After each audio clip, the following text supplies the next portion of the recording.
you for coming down. I'm not going to thank you. You come because you want the publicity for your re-election campaign.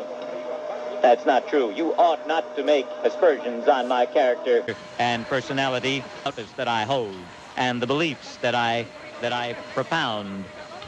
Well, Mr. Mayor, what are you in fact doing here? Well, in fact, I'll tell you what. Let me ask you the questions, Mr. Mayor. You commented on the St. John's verdict. You said that in that case, the jury had made a terrible mistake by acquitting the college students of the sexual abuse charges against that she was black. Had she been white, I would have nonetheless criticized the jury. Okay, and what about the Rodney King case? You also criticized the jury in the Rodney King case, Mr. Mayor. That is correct, but in that case, we had a tape, and anybody could see on the tape the abuse to which Mr. King was subjected. Well, Mr. Mayor, there was a tape of Reginald Denny. They showed a 40-minute tape of these guys beating the... Any comments yet about the Reginald Denny case?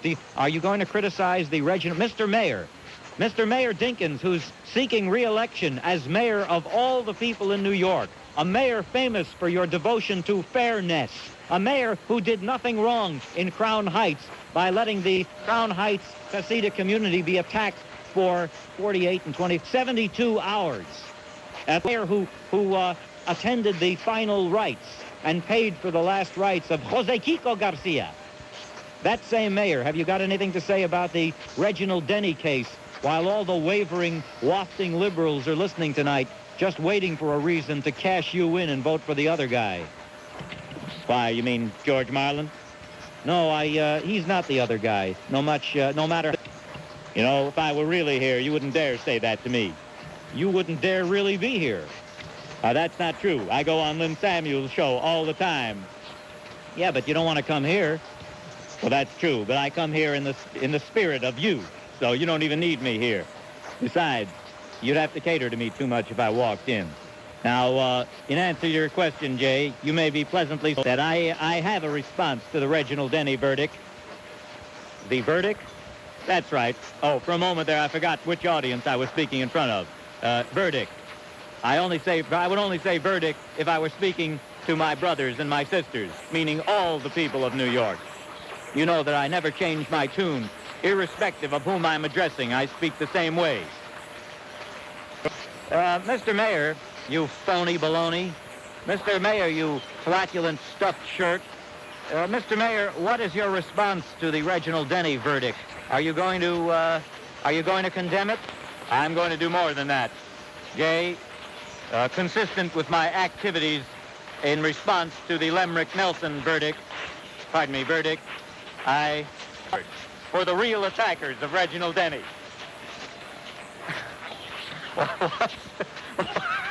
What's that, Mr. Mayor?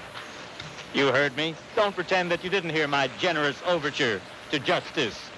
I hereby offer a $10,000 award for the arrest and conviction on all counts of the real attackers of Reginald Denny. Conviction on all counts?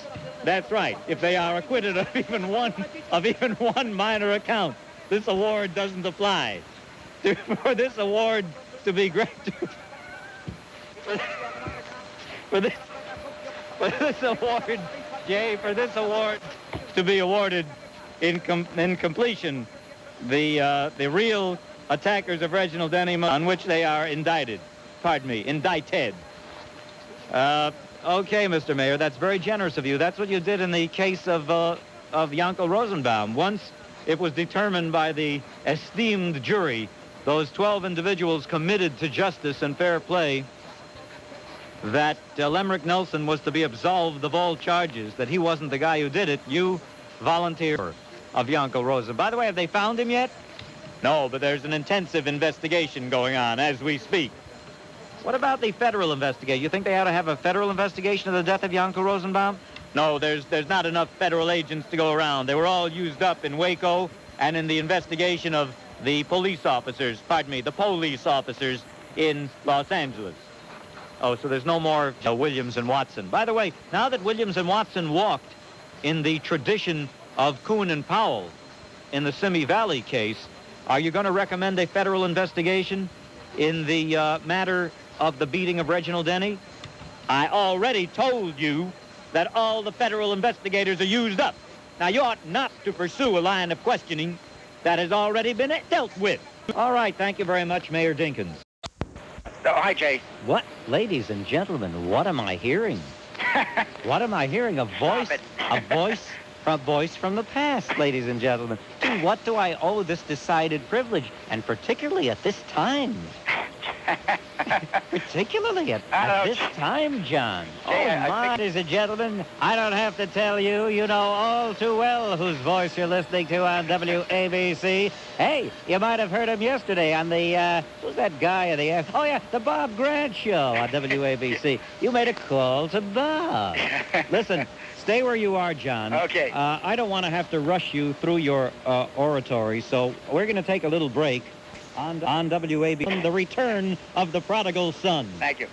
It's the Connecticut number. I shall not make you wait because you've waited too long anyway for John from Staten Island. Hello, John. Hey, Jay, thanks a lot. And listen, if I'm not calling, you know I'm out there listening anyway. Okay. I know you're a busy guy. Aren't we all? You're out being an American, defending America. That's that trial in L.A., to give you an idea of how our country has turned around. You had those two white men in Florida who were just sent to jail for the rest of their lives. And as they should be, as far as I'm concerned, because they did commit a crime. But there was no home video with what they did that was on tape. And yet they're sent to jail for the rest of their lives. Here you had Reginald Denny for months on national TV being beaten to death. And those guys are walking. Some racist country, Jay. That's the first thing I'm outraged. Now, here you have Mike Tyson complaining that he might move to Zimbabwe when he gets out of jail because America doesn't like black men who are successful. Well, first of all, Jay, we know he's just saying that to make it sound as though it's just being picked on. First of all, it was a white woman who raised this bum. That's right. Because his black mother wasn't around. And secondly, he got out of trouble when his white handlers took him over. That was the only time in his life when he had any stability. When Don King and the rest of his black buddies took over, that's when Mike Tyson started to get into trouble. By the way, he's not in jail. Who pointed the finger at him, and I think her truthfulness leaves much to be desired. But that woman, Desiree Washington, is not a white girl who said that he raped me. So if it's a racial thing, how does he explain the charges being leveled at him by a girl who's black? Well, this guy is, of course, you see, that he can't use that excuse. But nevertheless, because he's a successful black man in America, that's why he's sent to jail. Yeah, then how come I don't see Thomas Sowell being schlepped into court for rape? That's right. How come how come Desiree Washington isn't saying, Professor Williams raped me? That's right. How come? It's his black brothers who don't like blacks who are successful. Blacks make fun of other blacks when they're successful in school. They accusing their people. They don't like Clarence Thomas. He's successful. They don't like Colin Powell. Why? Because they don't march in lockstep. And who bought all of his tickets to see his fights, Jay? Mostly white people. He's only a millionaire about 100 billion times over. So once again, you have another ungrateful celebrity. You know, Dionne Warwick, who I used to like, who has never made this walking human skull. That's what she looks like. She has this insipid show on this psychic show on TV. And when she was interviewed on that show, she said, even though she's been a millionaire and famous and had her own show since the 1960s, she said nothing has changed in America. Well, nothing has changed for her. She's had the good life for 30 years. And this morning, Jay, Charles Rangel, when he was told about that black woman who was beaten in Harlem, that we haven't heard very much about, he said... I don't think she was black. No, she was a white woman. Yes, you said black woman. Oh, I did? Yeah. Okay. But he said that he didn't know about it when he was confronted with this. Isn't this typical for this entire administration?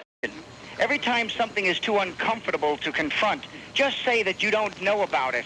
Hey, John, the tip-off with Clinton, by the way, going back to Clinton, I'll never forget, if you don't need any other reason to vote against him in '96, or any Democrat, because they're all the same. We've learned that now. There are no new Democrats. You don't need any more reason to vote against Bill Clinton in 1996 or to vote against any Democrat in 1996. All you have to look at is the videotape of the inaugural ceremony where his esteemed guests were Crips and Bloods. Right, yeah. Well, maybe he was afraid that if he didn't invite them, they were going to storm the White House. But, yeah, this is what we're in for, Jay.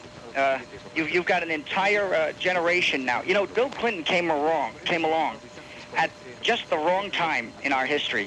Our culture and our values, our standards are already under attack. And here you have a guy from the 1960s who's now president encouraging them. Bad timing, Jay. Yeah, I'm surprised he missed Wigstock. Yeah. Well, maybe he was too busy demonstrating against the United States on foreign soil. I have invited 2 members of the drag queen community to my inauguration. No, my wife has invited them. Janet Reno has invited them. Yes, Stilts Reno. All right. Well, listen, John, just a word to all the criminals out there while I have you on the phone. Criminals, are you listening to me? Sure. Criminals, I want you to know something. The next time you want to try some monkey business, the next time you want to pull a stunt on the street, maybe you want to attack a 12-year-old schoolboy and try to stomp him to death, or maybe you want to push in robbery on an old lady, or maybe you want to break into a store, or maybe you just want to terrorize a bus or a subway train. Look around. You see that guy in the Army field coat? He might have a bandolier underneath that field coat, and he may be John from Staten Island. I'm locked and loaded and ready to go, Jay. Thank you, I'll John. have you right there by my side. Thanks a lot. Good night. Hello, John. That a boy, Jay. Give him what he deserves. Cut off his vocal cords. Yes, Jay. I did that once. Blacks have been killed by their own. And everyone is a liar to Hilly, except Hilly's lies are facts. I'm telling you, this guy is an absolute... Yeah, what kind of a mind, Jay, would back up a thug like Larry Davis, who has been in trouble with the law all his life, and at the same time constantly be on the backs of the police? Larry Davis' own father and mother were on television describing his crazy ways to the reporter. I believe it was John Miller. If you recall, the officer who called me last week following Hilly's remarks stated that he himself had interviewed Larry's father and mother, and they were fine, decent, good people who could not figure out how that boy turned out that way. Is he just a bad seed? They were good parents, and I saw the father and mother on television, and these were really fine people. So, well, that means that Hilly must hate them. But well, he loves I'll tell Larry. you something. Construing what goes on in the labyrinth known as that man's mind is not foremost on my agenda. Yeah, well, I mean, I don't want to waste any more of my precious breath on that scum. You know, Lazarus, who is of the same mentality as Bumpy, to anything that's white, European, and better, because that would be losing faith in the eyes of his racist brothers and sisters. He'd be accused of acting white. You heard the standard excuse, Dave, that everything they get themselves into is the fault of America, our society, and white people. And to become part of our society and responsible means obeying rules and living up to standards which Lazarus and the Abdullahs and the Hillys out there seem to think have been set only by white people. So being part of our society means getting up on time every morning to go to work. It means discipline. These are, you know, just a few years ago, Jay, these are the same people who kept telling us for years that they just wanted to be part of the mainstream. But that's all changed now. Now the black racists want their own mainstream, and they construct it through intimidation and extortion. And this evil white society, as Lazarus referred to us, has had to intervene in numerous third world countries to save their lives and hundreds of thousands of starving people and keep them from slaughtering one another.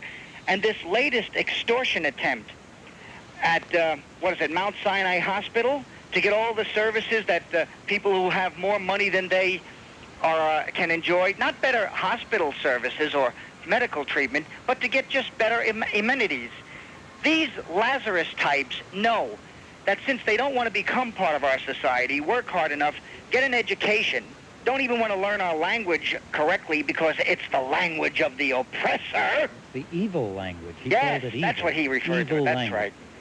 They're not going to get a job that's as good as they could get.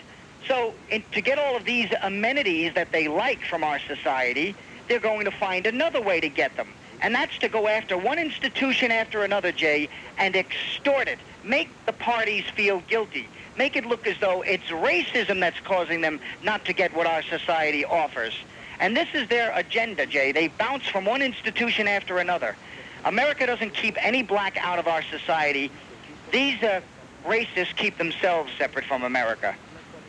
And isn't it amazing, Jay, that America, which has invented so many great inventions and technological advancements, these are all cursed by blacks as being detrimental to third world people and endangering the world. And then when you hear blacks in a political discussion the next day that's taking a different turn, then at that point they're trying to take the credit for all the inventions that this country has made that have made America great.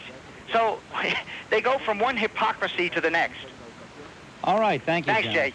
An institution in Washington Heights, and it is possible that these yeshiva students, not wanting to take the subway out of racism, resort to taxi cabs which they cannot pay the fares for, and then shoot the drivers.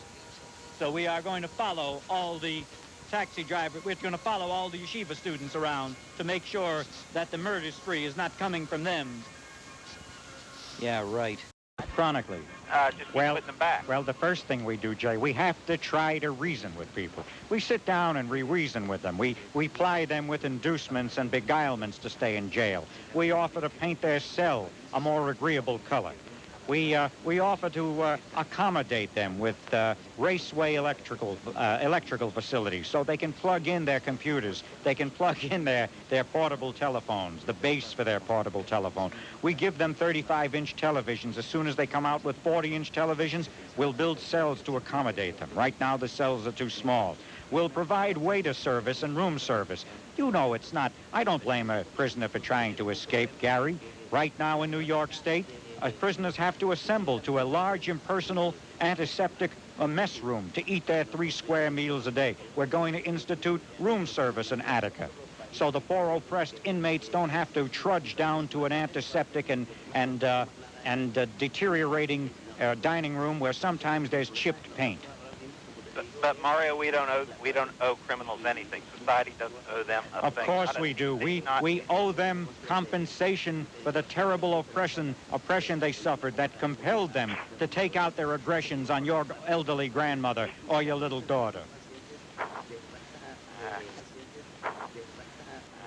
Guy in Albany doesn't understand, does he? Your problem is, Gary, you don't want to understand. You haven't stretched your mind. You haven't opened up your heart to the point where you can understand how people who are less fortunate than yourself feel. I understand. I am not in favor of raping and murdering. What I am in favor of is instituting in our prisons an environment where people will no longer be compelled to commit crimes so that we can let them out and they can take their place in the criminal community. It's not working, is it?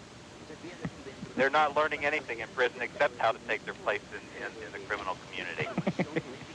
They have, there's no rehabilitation for these people. Criminal community.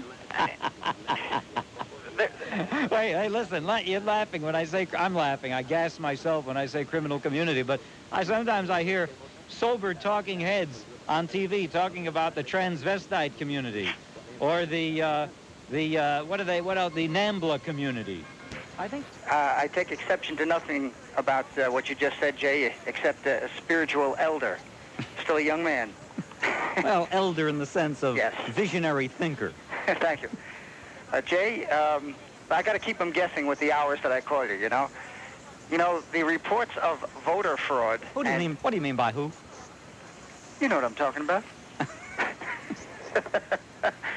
Stephen Pagoda. That's a great Hilly imitation, John. John, that's a great Hilly imitation. Oh, Hilly's so right. He's so great. I love him. He's my favorite caller. And by the way, he lied to you last night. He has not called Bob Grant since he shouted that epithet at him. That's right. So he's a liar again. This All is right. pathological. Now, well, let's not dwell on him too much. you know, the reports of voter fraud and intimidation at the polling places today, this is a perfect example of what these black racists and anarchists in this country, including those supporting David Dinkins, meant when they said, by any means necessary.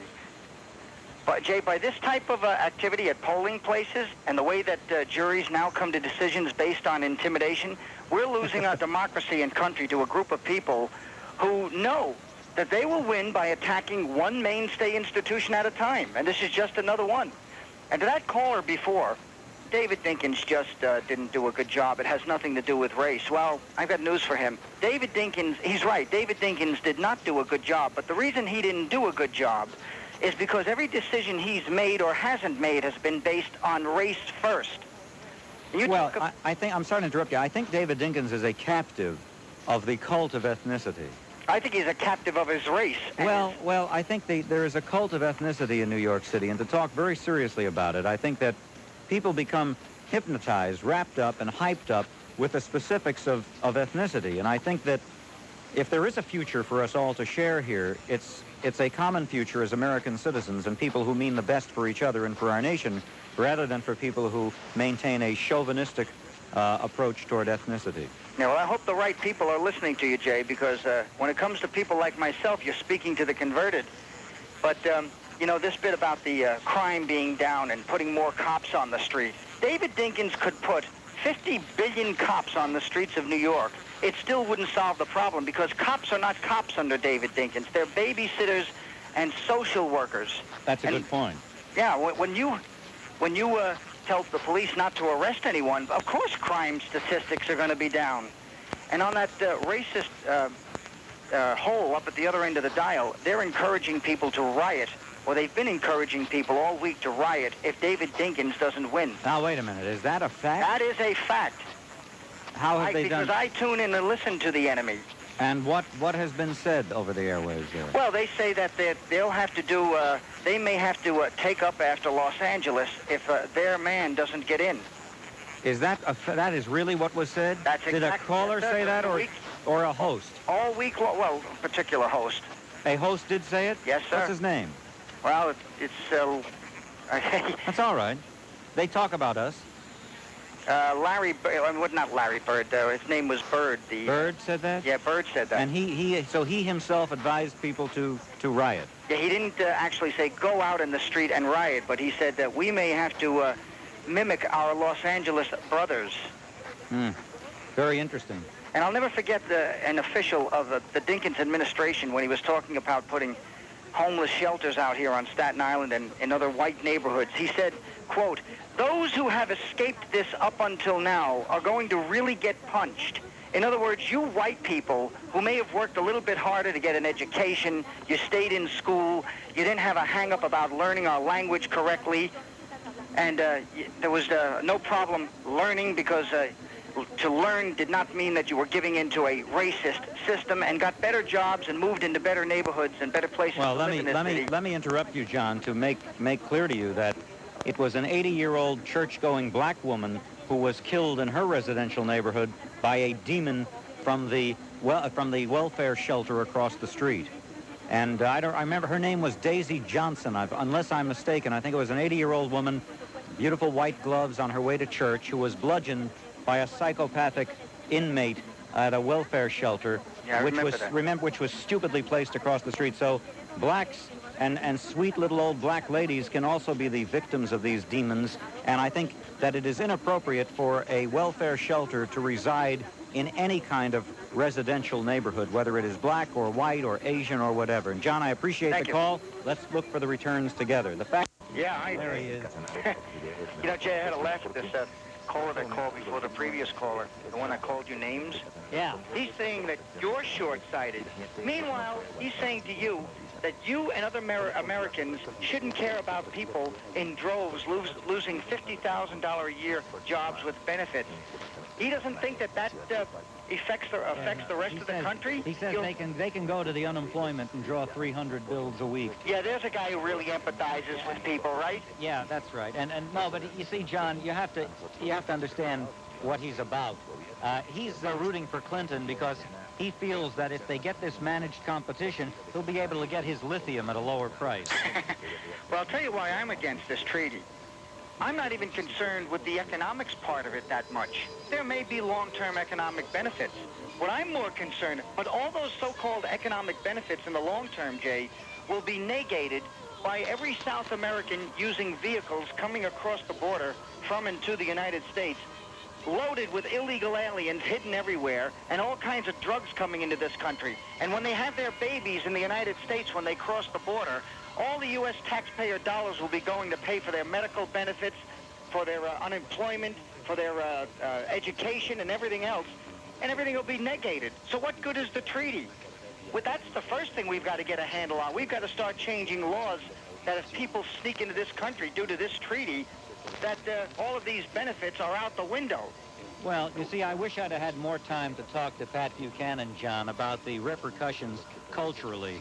The fact is that the principal problem, I think, with our civilization in the United States now is not so much arcane trade laws or impediments to trade in the form of tariffs. That can be negotiated, that can be handled, but what is diminishing our productive capacity is the fact that we are living in a war zone. Our cities are administered by the Latin kings and Los Solidos and the Crips and the Bloods more than by the duly elected officials. We have a crisis, a civil emergency in the United States today, which very few people are recognizing.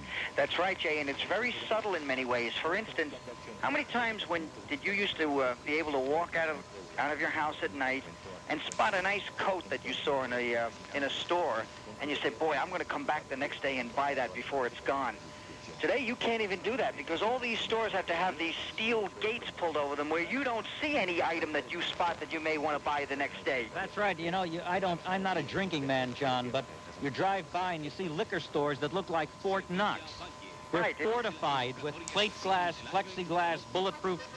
You go into a taxi, and to save the poor driver's life, you have to be completely separated from the driver and pay him through a little crack in the lucite.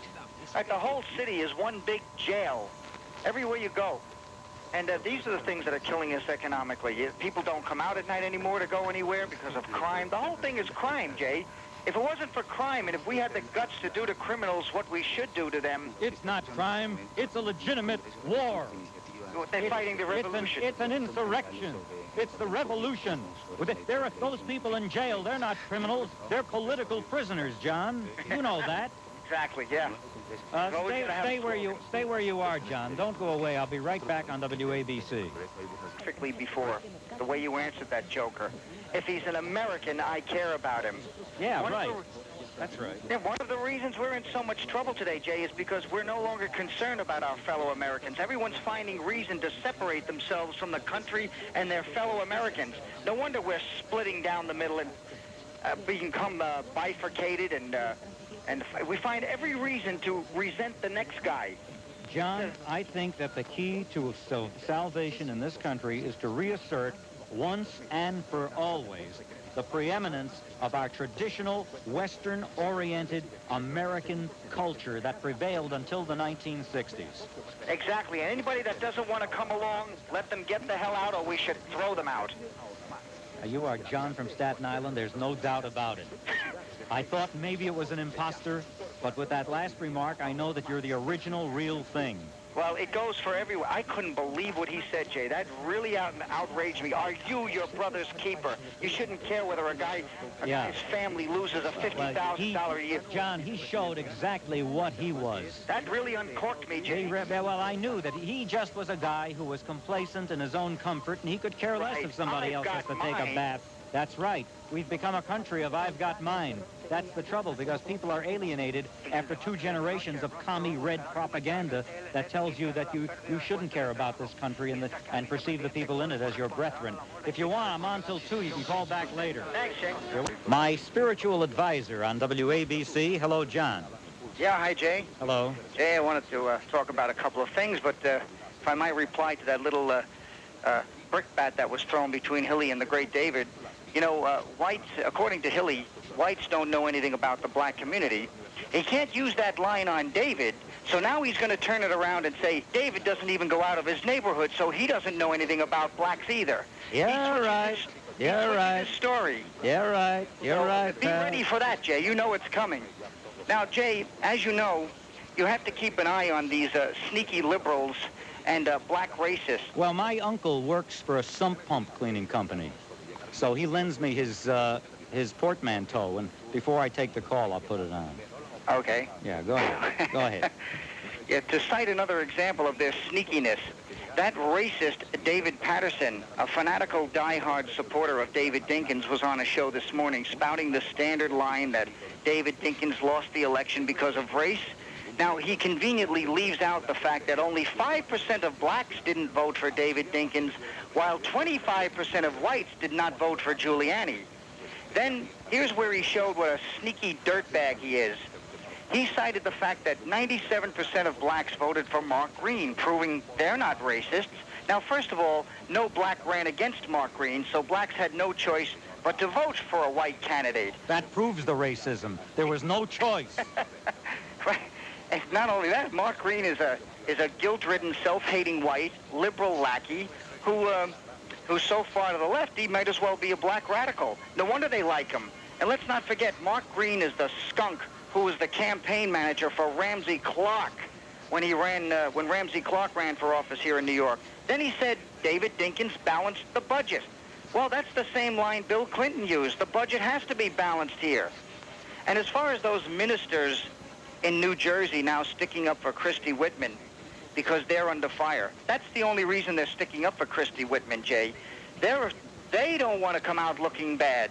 If it was anybody else that was being accused of bribing blacks, say it was a white group, those black ministers would be yelling, you see, our boy Jim Florio, our liberal pal, lost because these white racists bought off blacks.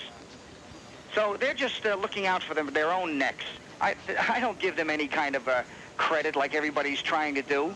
They're just looking to protect themselves. All right. John, once again, your commentary is pungent. It's very intense, but nobody can dispute what you say. And you know why? Because you got your facts. I got a temper, like you. Watch it. Jay, get your hip boots out. It's coming. You know what's coming. The same old pathetic, weak arguments. I'm going to make a note of them and destroy every one of them on my next call. On WA, gentlemen, the 106th mayor of the city of New York, David N. Dinkins. And you haven't been here. I'll be right back to the phone, so don't worry. You haven't been here I don't think, since the election. That's right, the election which you helped me to lose. Oh, no, you give me far too much credit. You don't need my help to lose elections. You do that very splendidly on your own. Fact is, Jay, I came here tonight not to parry with you verbally, not to thrust and parry with you verbally, but to castigate you for what I regard as your institutionalized racism. I beg your pardon.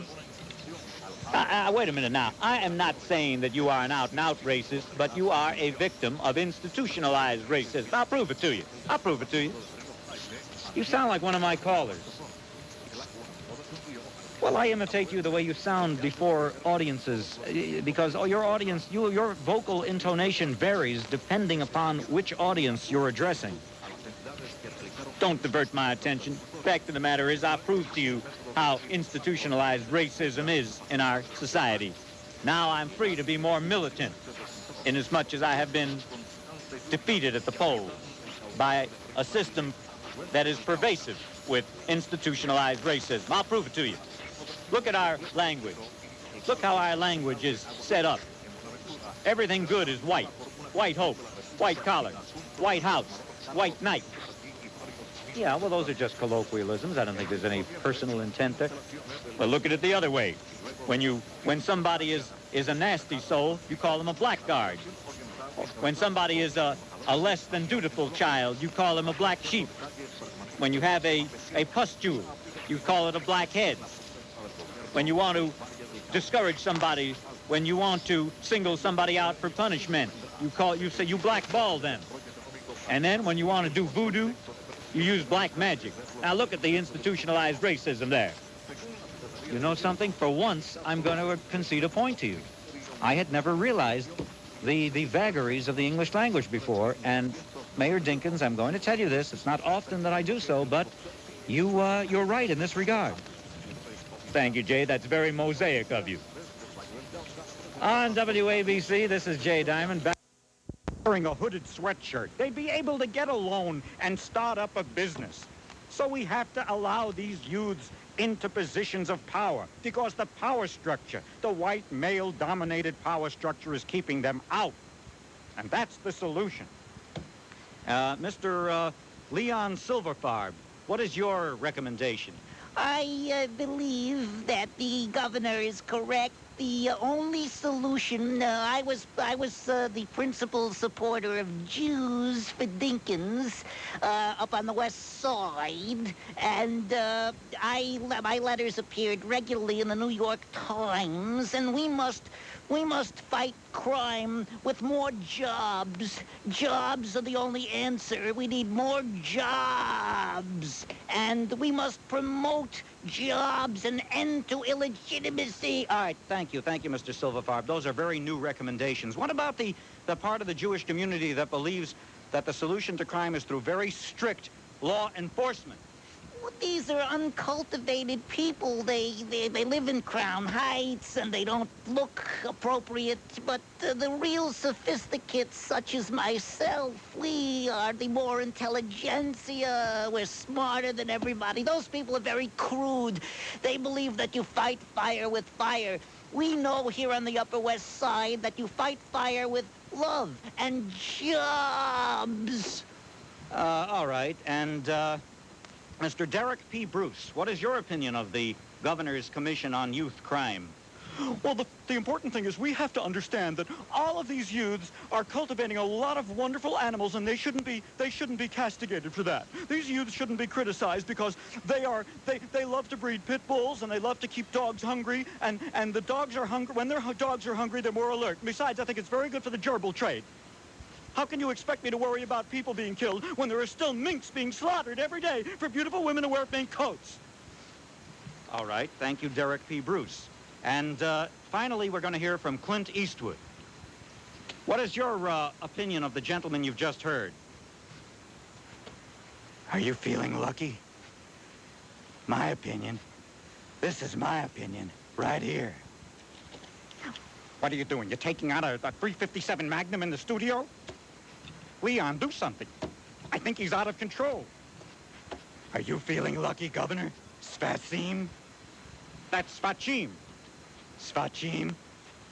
Yeah, Leon, now it's your turn. Take a look down the barrel of this. I think we need more jobs. Save me, help, police. I thought you didn't sympathize with the police. Why don't you call a nice youth to protect you? No, that's what I say on radio when I really need help. Police, save me. I can't save myself because I'm weak. What about you, Derek Bruce? I just love what you're showing me. Can I get a closer look at that? How about hold it in my mouth? Take care. That guy is turning his radio off again in Connecticut. Thank you, Clint. Thank you, Mario. Thank you, Leon. And thank you, Derek. Jay Diamond on WABC. Luther King. I had to laugh at that joker that was criticizing the DEA. I'm always suspicious of a bum who comes to the defense of dangerous egomaniacs like, what's his real name, Jay? You mean Vernon Wayne Howell? Yeah, right. Yeah, yeah, I'd like you won't say his dumb name either. No, his right. Phony name. He was a crazy guy, and I got news for you. This guy, Howell, conflagration, one way or another, I'm sorry to say it would have ended that way. There's no, these guys are driven. You know, there's always that agenda-driven element out there, though, Jay, that's ready to condemn the institutions that struggle day to day to defend this country against wrongdoers of all types. I don't understand jokers like that. I guess I do. I guarantee you his politics are left-wing. But to get to another topic, Jay, you know, I turned on the radio this morning. Here we go again with the double racial attack that occurred in Brooklyn. Supposedly a black man was attacked by some whites with a baseball bat and called racial slurs. And right away, the police are looking into it.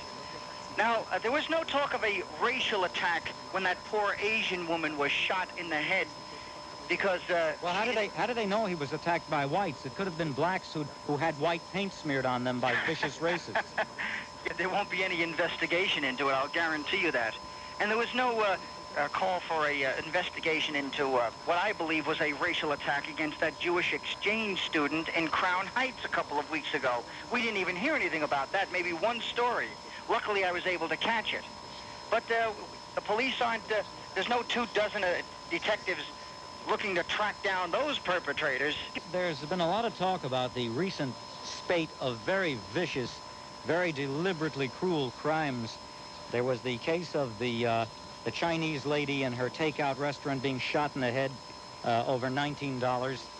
And then there was the case of this couple out in, I don't know where they were, in Woodhaven, Queens, I think, where now that it's shearling coat season, she was set upon to defend her. The beasts put a bullet in the 2 bullets in her boyfriend and her fiance. And then, of course, there was the 40th or 41st, depending upon whose count, cab driver to have died by a bullet in the back of the head. But you know something, ladies and gentlemen, take heart. This is just the criminal community getting ready for the long winter of Rudolph Giuliani. Like squirrels there. Now the criminal community in New York has the same mentality as those people who buy extra tokens when the subway fare is going up. They want to hoard the last couple of crimes. They want to fit in as many as they can because they know the vice is going to be tightened come January 1st, and it can't be soon enough for me. I just hope that Rudolph Giuliani sticks by his guns and doesn't allow himself to be killed of surrender similar to that of David Dinkins. My sentiments exactly, Jay, and unfortunately I happen to think that it's the latter. Judging by his attempt to pander to them, his 2 or 3 trips up to Harlem to speak to that racist Charles Wrangel and to pacify them, I'm afraid that we're in for a letdown. Well, you never know. But the fact of the matter is that it's not out of the, realm of, what am I trying to say here? I think it's to be expected. I think it's to be expected that there'll be an increase in this kind of vicious crime now for any number of reasons. Maybe people are upset that Giuliani won the election. Maybe people want to serve notice on Giuliani that they're not to inflict misery and pain on other human beings. And maybe this is their way of throwing down the gauntlet to the new mayor by ratcheting up the intensity of the pathological sociopathic behavior. Well, one thing I know for sure, Jay, he won't be out and out supporting the criminals. No, like a that's certain true. mayor. By the way, speaking of that certain mayor, John, do you see how sneaky he is? The people are in, and yet he is behaving as though he's just gotten a mandate to be mayor for the next 100 years. He's appointing people right and left. He's closing contracts for Flushing Meadow, for the Forest Hills Tennis Stadium. He knocked off Victor Gottbaum 2 weeks early so he could appoint a left-wing radical agitator. I think her name is, Esmeralda Simmons? And he inflicted her on the people of New York. She will now be on the board of... Victor Gottbaum is a disgrace to himself and the people of New York for acceding to acceding to the willful contempt that David Dinkins is showing to the people of the city of New York. In making all these last-minute appointments and deals, David Dinkins is giving a final up yours to the people who elected him in 1989. Well, what he's proving, Jay, is that we did the right thing by getting rid of him. I would talk to you longer now, but I just want to assure Jay's audience that though I will be teaching in Columbia University, I will no longer be mayor. I will still be appearing all the time on Jay's show so that he may ridicule me. I heard you're also... Because I deserve ridiculing. Mr. Mayor, sir, I heard you're also going to give classes at H&R Block on income tax avoidance. Hey, that's a good one, buddy. Paying my tax. That's good, that's good. But, wait a minute. I wish I could talk to you longer, but I've got to go up and be fitted for my robes and my fez for opening day of class. I'm getting a custom-made fez. I'd like to take a course at your class, Mr. Mayor. See, the tassel has to lay just right on the face. You're great, Jay. Other people. I think many, many, many psychotherapists have a lust for mind control. Now, I don't know if that's completely true of every psychotherapist. I tried to go to therapists in my life 2 or 3 times, but I never lasted long with it. Of course, they'll tell you it's because you don't want to face what they refer to as the issues. Oh, Jay, I think you have some personality defect issues, some parental issues. Oh, Jay, I think you have some issues with respect to authority figures. I think you've got some issues with respect to testosterone. If it's a female therapist, too much testosterone, and if it's a male therapist, too little. But I digress. The numbers from New Jersey and everywhere. Where he won, and Rudy felt that being sworn in to make the long-range decisions necessary for the city of New York rather than the lame duck mayor, the late David Dinkins. But David Dinkins is, after all, a stubborn and obstinate and a very embittered human being, filled with rancor and repressed hatred for many, many, many people and groups. At the new mayor and at all the people who didn't vote for him and who did vote for Rudolph Giuliani. So this is just one more slap in the face at the people of the city of New York, because it's the Esmeralda Simmons of New York City who have made it the true cesspool that it is today. Ladies and gentlemen, a waiting world now greets John of Staten Island, a media giant. Jay, last night I was listening when I heard a caller praise soon-to-be ex-Commissioner Kelly, thank God. Well, I have to really disagree with him, because whatever guts Raymond Kelly may have had in the past, he betrayed when he held on to his job as police commissioner by becoming a frightened, pandering, lapdog mouthpiece of David Dinkins, and I say good riddance.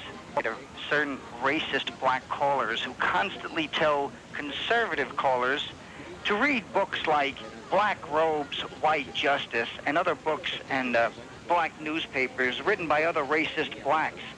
You know, that's like telling us to read Pravda to find out what's really going on in America. Who wrote Black Robes, White Justice?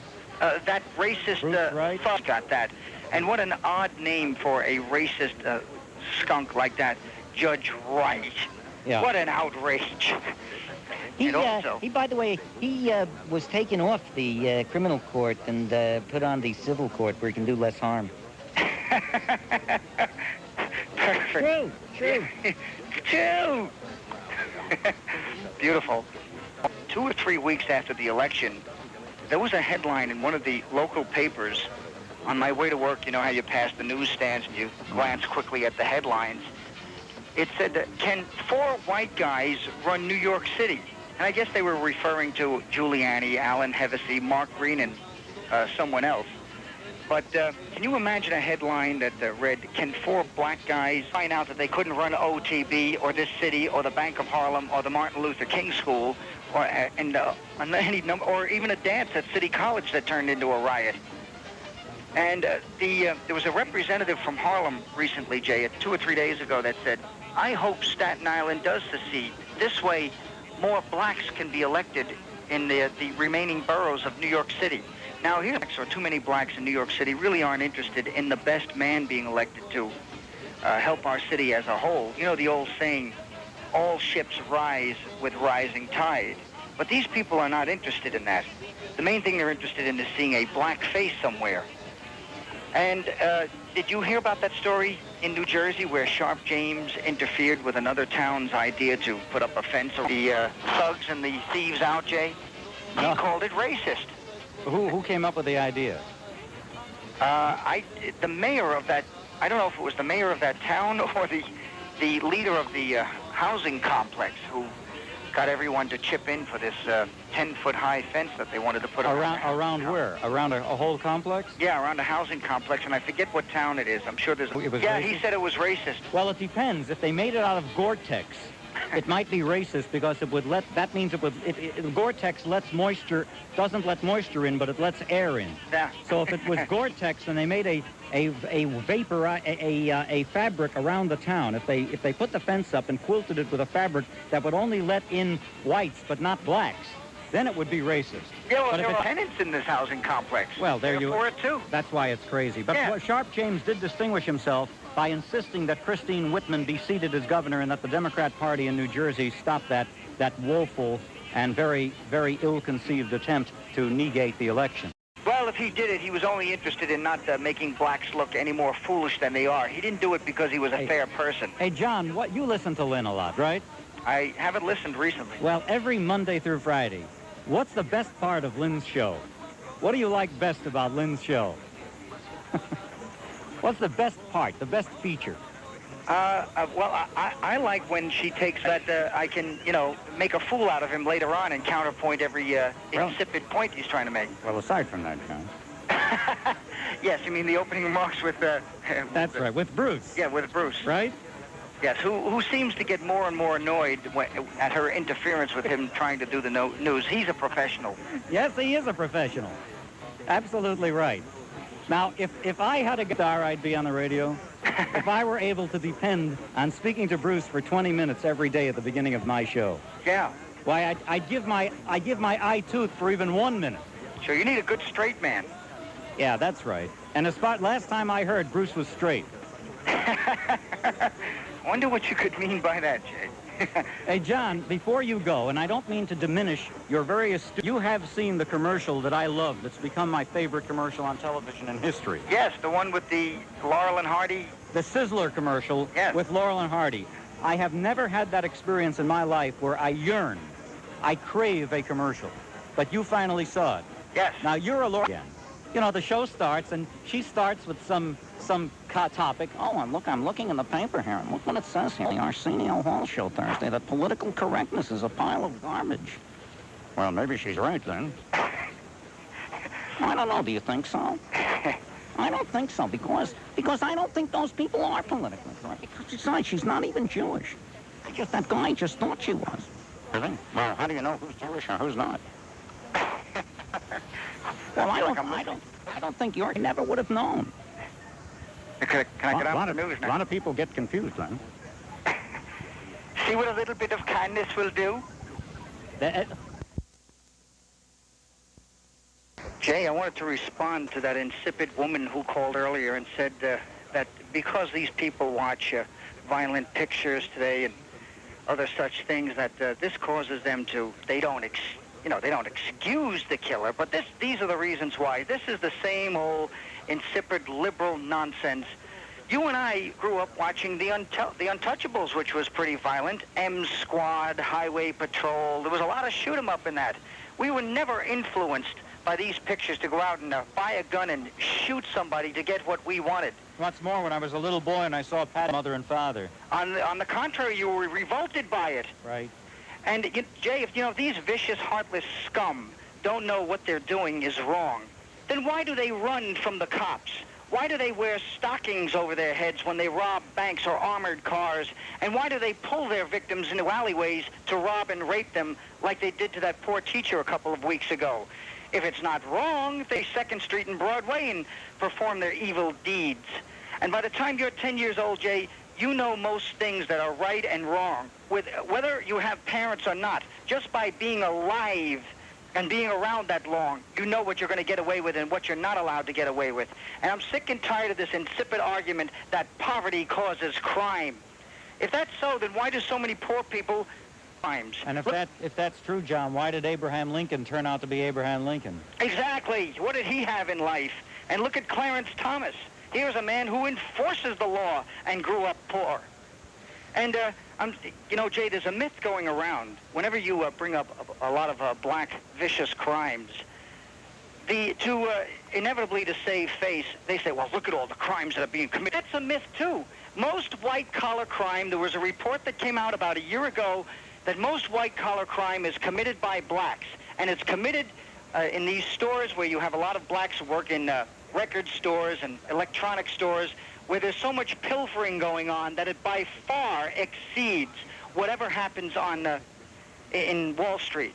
And you remember I was talking to you the other day about... But that's because in certain radical circles, the activists have inculcated into the minds of people that they are actually an opposition to America, that their interests are not America's interests, that they are somehow alienated from the rest of American citizens, that blacks should hate their neighbors and Americans. Get over is well worth their while in accomplishing. And right. This is unfortunate. This is coming from radical, anarchic, communist activists in the black community who are getting away literally with subverting a third generation of citizens when it doesn't have to be. But the fact of the matter is, I still believe an individual is responsible for cultivating himself or herself. Habituate yourself to be. If you get up every morning at 6 o'clock brush your teeth, put on a coat and tie, and try your best and slug it out in a difficult world, then you are one kind of a human being. And if you get up, if you sleep all day in a drug-induced stupor and hate yourself and everyone who comes around you and make your life on earth a living misery for yourself and everyone with whom you come in contact, then you are following the bidding of these activists who are essentially... That's right. The system has done you wrong so that no matter what you do, you're just getting even or fighting the revolution. You're not committing any crime. Right. And right. Sharp James, remember I was telling you that he got upset at that town, Maplewood, New Jersey? I tried to cover that tonight, but I couldn't get anybody to come on the air. I wanted to do a debate, yeah. Yeah, before he even found out that there were blacks who also lived in this housing complex, he called it racist. Has just bought a something like $287,000 home near seafront property, far away from the blacks that he was so concerned about were being discriminated against by Maplewood putting up a 10-foot fence around their housing. That was just him being an activist troublemaker, because the fact of the matter is, in that case, and I have it in front of me here, one of the leaders, one of the fomenters, in case there are people listening to us, John, who don't know what we're referring to, the town of Maplewood was being harassed by drivers going through their residential streets, speeding, knocking people down, cluttering up the byways and the highways of Maplewood. They decided to put up a few gates to keep the drivers out of the residential streets. And what they did was put up the gates. It was at the behest of the founders of the Hillcrest Neighborhood Organization. One of them is named Pettis, and he himself is black. That's right. And so essentially this guy who is, it's an integrated community. It's not all white. There are blacks and whites. Kenneth Pettis, and he said that the real story there is of a neighborhood united to improve itself, and that story has been subverted by the liars and the activists. Sharp James, the racist, Jay, because he assumed that all of these people that were doing this were white without even having the facts. And one final thing before I go, Jay. Charles Rangel said that Pablo Escobar was just another Jimmy Cagney. That's all that they killed in Colombia.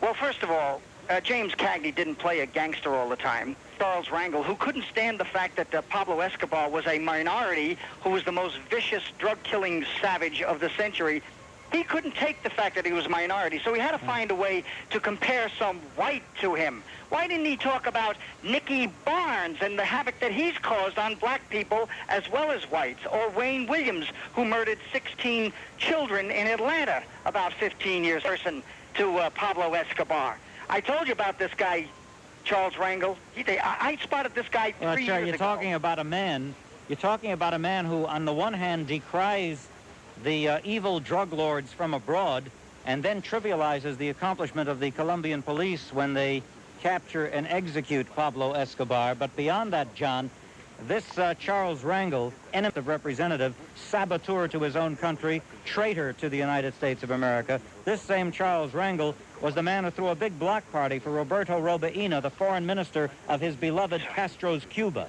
He called it the Afro-Cuban Rally Day. Oh.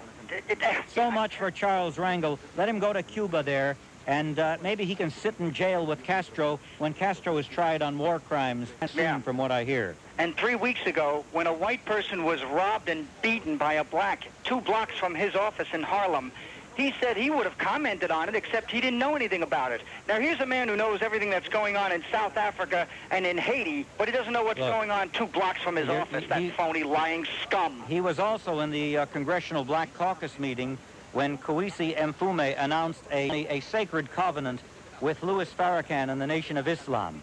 Well, we're going to send him packing like that other racist Dinkins. Thanks, Jay. Hey, did you ever hear Conrad Muhammad when he's on with Curtis and Lisa? Well, Curtis, Minister Farrakhan always wants to establish a law-abiding response in the community, but we are always afflicted, and so we will be having a rally on December 18th, and Minister Farrakhan will be, you know, I love that phony, controlled voice that Minister Muhammad uses. Maybe he's related to, what's his name, of the Harlem, what's that? You think it up and get back to me. Thanks, don't leave the grounds. I may not forwarding your address. Even if you, all right? Okay. I never know when I may need you. All right. Hello, Frank. Yes, good evening, Jay. Frank. Jay, the fix is in. I've heard what's happened, what's been said about you, Jay. Because the fix is in, Jay. The fix is in to make the perpetrator out to be the victim, and the victims out to be the perpetrator. Jay, the problem was they all didn't have notes of a native son with them, so they could have been reading with it. So when this savage animal would have put a bullet in their head or shot them, they could have understood the lead was ripping through their skulls, and they would say, yes, I understand, it could have been prevented. You have every right to do this. See, we're suffering from political and racial alcoholism. We're in a severe state of denial, at least the media is, because they don't want to use these two words, Jay, black racism, and that's what this is, overwhelming us and engulfing us in this situation. And when you be a state of denial, you know what I want Jesse Jackson to do, Jay? When he goes to Garden City, I want him to go to the family of that 10-year-old girl who lost her father. I want him to look into her face. Because every year, Jay, when Christmas tide rolls around, she'll remember her father who kissed her goodbye in the morning and went to work and never came home. And they'll never be able to explain her father isn't coming home, and why every Christmas that ache in her heart will grow bigger. Think of those people on the train, Jay, sleeping, talking to a fellow commuter. I have done that. Reading the paper. You know, maybe what's called for, Frank, is some kind of a demonstration a la Gandhi, civil disobedience. What do you think? Well, no, we can't do that, Jay, because we're not allowed to have civil disobedience against black racism. Well, we can just have practiced civil disobedience against authorities who are unresponsive to the needs of the population at large. No, the media will create the issue that we're all racist. Well, then that's their tough luck. The point is, I think that we have to, law-abiding people have to use a metaphor, be a stone wall covered with padding. Treat rock hard with a soft edge. And we have to be immovable, implacable in our zeal for justice. You know, part of the fix says, because they found a note on him that said he hated Uncle Tom Negroes, that therefore he hated everybody but Jay. Look, turn on your TV the next time when Geraldo Rivera has skinheads and Nazis race traitors. Now, if a skinhead went into Harlem and shot 24 colored people, and they found out he had a note that talked about white race traitors, would they say, oh, it wasn't racist, he just hated everybody? Those poor people on the train who were thinking of Christmas, daydreaming about the holidays, they're not coming home for the holidays now, and they're not ever coming home for the holidays again. It's because the racial extortionists and hate mongers finally found a vessel. When they talk about revolution, let them go look at the families of the victim. Was it a revolutionary act or just an act of cold-blooded racial murder? Thank you. Well, Frank, I'm glad that you called me. I haven't heard from you in quite a while, and I've tried to be very... I've tried to practice my own craft with duration here. So hopefully that will encourage you to call more, now that you know I've calmed down. Well, Jay, as long as that one-man radio commando from Staten Island will be dropping behind enemy lines during this crisis, I will be there to support it. He may be here before we think. Yeah, stay tuned, Frank. I will. There's more to come. This is like the M&M Boys in 1961. Roger Maris. Thank you, Frank. Frank, you know, I missed you. I wanted to hear from you around November 22nd. I really wanted to do something about the Kennedy assassination, but you've gone south, but I'm glad you came up for the winter. Well, we'll take a rain check on that. All right. Thanks for calling. May your tribe increase. Okay. And ladies and gentlemen, John from Staten Island. Hello. It is I. Jay, it's been a long time. One will. You know, Jay, I had to laugh at these left-wingers and liberals who are so exercised about this incident. And that's because all the nonsense that these liberals have been preaching for 40 years is smacking them right in the face now with this incident, and they know it. This racist parasite with so many of the new type multicultural come here to the playground of the world to live off the mainly white tax-paying schlub who they hate, but whose money they need to survive, and now they demand that money. You'll notice in that article, Jay, it said, in the same breath, that he didn't want to leave America, but he couldn't cope with American racism. Yeah, that's true. Why didn't he want to leave here? Bring him here. Yeah, see, that's the ultimate answer to it. People who tell you how horrible it is here. There's no Berlin Wall here. You don't get shot for leaving. Right. No, they're not going anywhere because they know that despite all their... They just cry to get people to feel sorry for them and to give them everything for nothing so they can continue to stay in the place that they really want to stay in. But they have to put on this act that they're being discriminated against. And in the same paper today it said, his divorce set him off. Well, 50% of couples divorce in the United States. Do they go out and murder innocent people? And when you lash out, don't you lash out at the nearest people available? No. He went out of his way to get whites. You know, they're bringing everything into the picture, Jay, they can to water down Colin Ferguson's racism. And by the way, I wonder how he got that. Maybe that's what he really hates about himself. And what racism is he talking about? Affirmative action? Being given scholarships on our colleges without having to perform, getting anchor jobs on the news without even being qualified, and you can go down the list of 1,000 different items.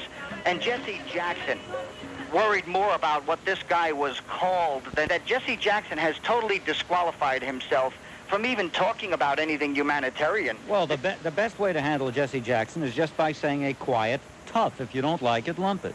We're not scared of you. This is the way we expressed ourselves. I'm glad that Tom Galata said today outright that he's not afraid of Jesse Jackson. He doesn't take it back. Yeah, but the only thing I didn't like about him was that he kept Jesse Jackson. Does a reverend worry more about what a murderer is called than the victims? And you know what the liberals do, Jay? They just deny and declare everything a lie when you present them with a truckload of evidence.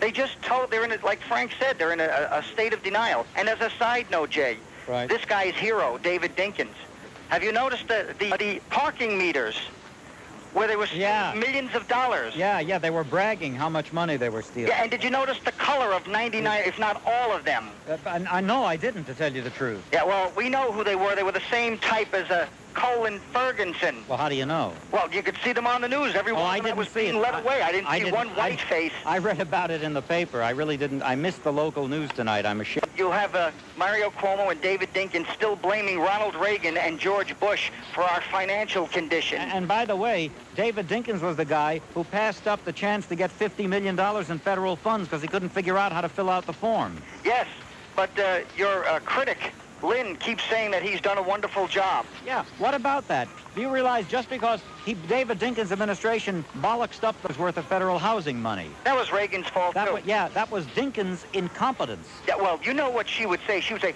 David Dinkins isn't responsible. He has people that do that for him. We're going to get cut off. Jay, he appointed those people. See you, John.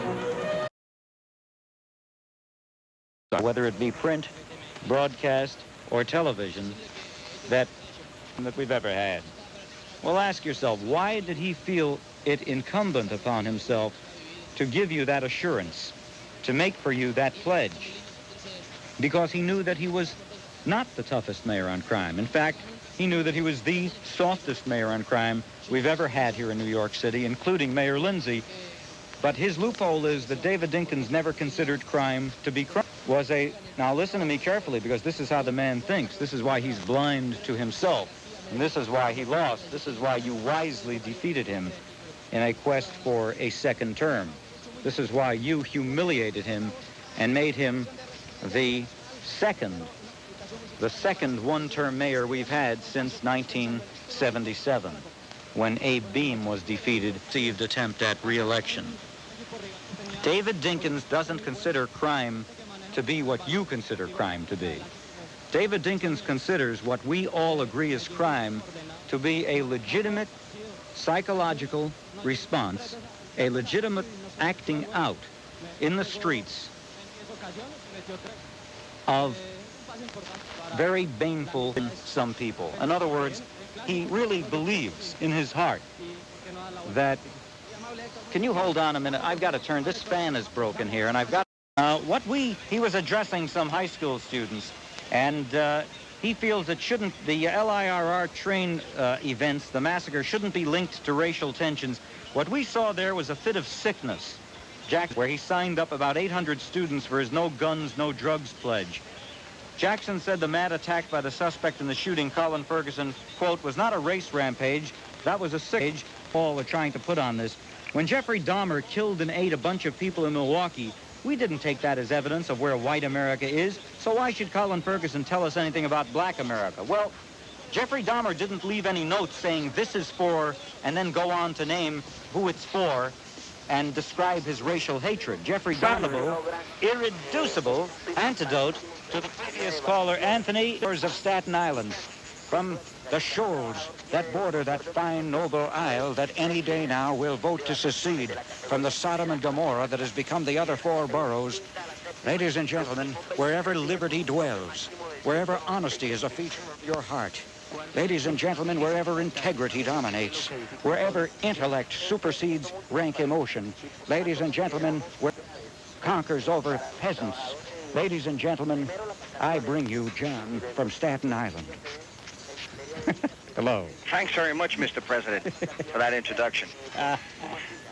Jay. Yeah. Isn't that character typical? They can't refute anything you've said. They just resort to name-calling and nasty remarks. And hate.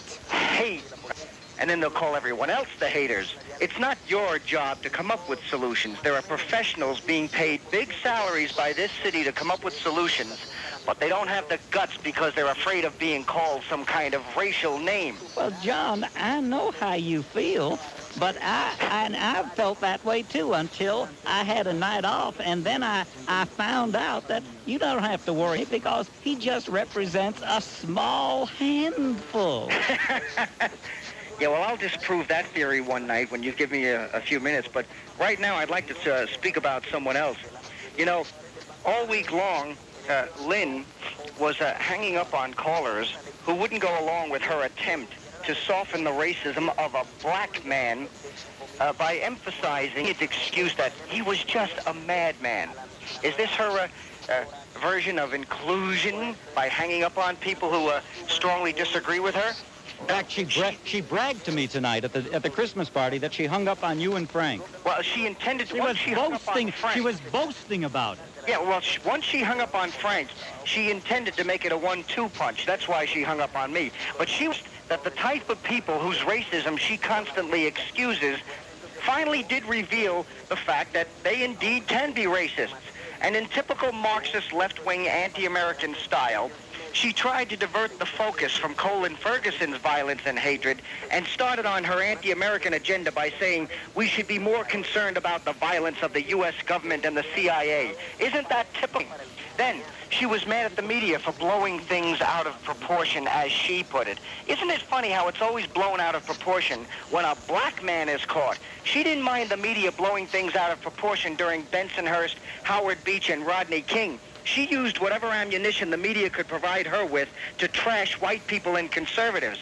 And it was all right for her racist hero, David Dinkins, 24 reporters in City Hall to stir up hatred for whites about a phony shoe polish attack, which resulted in the retaliatory rape of an innocent white girl. In Brooklyn, in Marine Park. Right.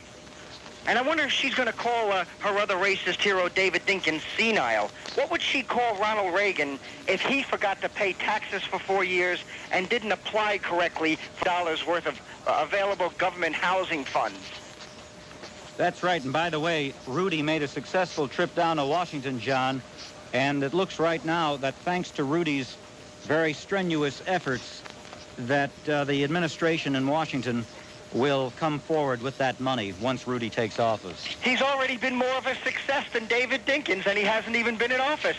Well, Lynn sat with me the entire night at the Christmas party tonight. Only when I got here did I learn that she devoted the better portion of this morning's show to calling me names. Yes, and I wouldn't be surprised, Jay, if she blew smoke in your face all night long, knowing how much you hate antisocial behavior. This is part of her trapped in the 60s defiance.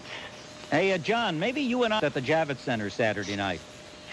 Maybe we should go have a march against Farrakhan. Excuse me, Minister Louis Farrakhan. Yes, the Javits Center, where all those anti-American scum met last year to support Fidel, that Cuba, bearded butcher, yeah. Fidel Castro.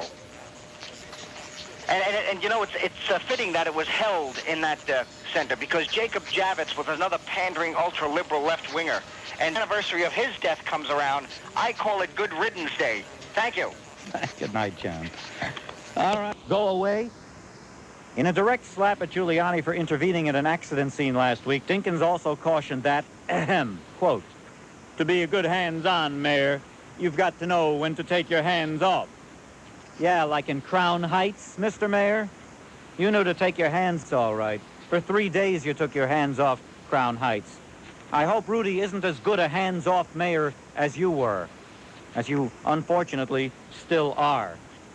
And then he says, he was interviewed and they asked him what else he's going to do other than teaching, and I'm not kidding. He says he's going to be making speeches around the country and There's a chance to do some radio.